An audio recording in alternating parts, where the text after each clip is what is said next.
দুর্গাপূজা হাতে মাত্র আর কয়েকটা দিন বাকি আছে। দুর্গাপুজোতে সকাল বিকেল রাত্রি কিরকম কি সাজবো সেই নিয়ে কিন্তু প্রচুর মাথা ব্যথা করতে হয়। তাই ভাবলাম তোমাদের সাথে এক একটা দিনের লুক শেয়ার করি। তোমরাও কিন্তু এরকম ভাবে দুর্গাপূজায় সিম্পলি সেজে সবাইকার সামনে শো স্টপার হতে পারো। তো আজকের লুকটা ক্রিয়েট করছি ষষ্ঠীর জন্য। দুর্গাপুজোর শাড়ি ছাড়া একদম অসম্পূর্ণ, তাই দুর্গাপুজোর প্রথম লুকটাই ক্রিয়েট করছি শাড়ি দিয়ে। যা যা কিছু শাড়ি জুয়েলারি মেকআপ পরবো সেগুলো একসাথে সব নিয়ে বসে পড়লাম। সাদা এরকম একটা চিকনকারি ব্লাউজের সাথে সব রকম শাড়ি কিন্তু মানিয়ে যায়। এই শাড়িটার নাম হলো কোটা, আর এই কোটার উপর দেখো কি সুন্দর সুতোর কাজ করা রয়েছে। শাড়ি পরবার পর মেকআপ করতে বসে পড়লাম। মেকআপের ফার্স্ট স্টেপেই আমি ইউজ করে নিয়েছি ময়শ্চারাইজার, দেন ইউজ করলাম পন্ডস এর বিবি ক্রিম, যেটা ভীষণ লাইট ওয়েট এবং ভীষণ ভালো একটা বিবি ক্রিম বলতে পারো। এরপর শুরু করলাম আই মেকআপ। এই সুইস বিউটির একটা আইশ্যাডো প্যালেট দিয়ে কিন্তু তোমরা কোটা আই মেকআপটা কমপ্লিট করতে পারো। এই আইশ্যাডো প্যালেট থেকে ব্রাউন শেডের আইশ্যাডো নিয়ে আইব্রোটা প্রথমে ফিল করে নিয়েছি।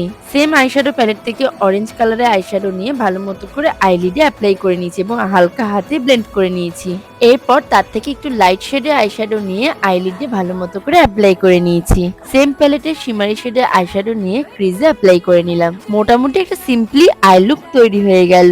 এরপর মেভলিনের এই কলাসেল কাজল দিয়ে ভালো মতো করে চোখের তলায় কাজল পরলাম। এতে কিন্তু একটা টুইস্ট আছে, গোটা আইতে কিন্তু আমি কাজল অ্যাপ্লাই করিনি, শুধু আউটার কর্নারে অ্যাপ্লাই করেছি। মাস কসমেটিক্স এর এই মাস্কারাটা দুর্দান্ত মাস্কারা, আন্ডার 200 রুপিজের মধ্যে। এরপর ব্লাশার অ্যাপ্লাই করেছি আন্ডার 100 রুপিজের মধ্যে। এই ব্লাশারটা জাস্ট ওয়াও।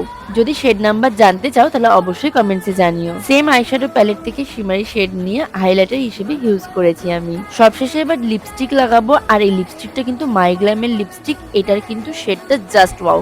যদি শেড নাম্বার দরকার হয় অবশ্যই কমেন্টসে জানিয়ে দিও, কিংবা পার্সোনাল ডিএমও করতে পারো। মেকআপ করা তো কমপ্লিট হয়ে গেছে, চলো তাহলে এবার জুয়েলারি গুলো পরা যাক। ফার্স্টেই পরেছি অক্সিডাইজের একটা জুয়েলারি সেট। এটা কিন্তু আমি শ্রীরামপুর মার্কেট থেকে অফলাইনে কিনেছি, তাই লিঙ্কটা শেয়ার করতে পারবো না।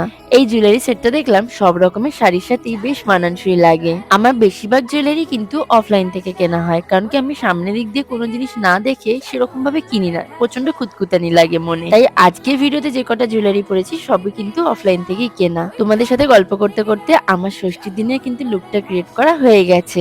আমাকে এই লুকটাতে কেমন দেখতে লাগছে অবশ্যই কমেন্টসে জানিও। আর যদি তোমাদের ভিডিওটা ভালো লাগে অবশ্যই লাইক এবং সাবস্ক্রাইব করে দিও। বাই।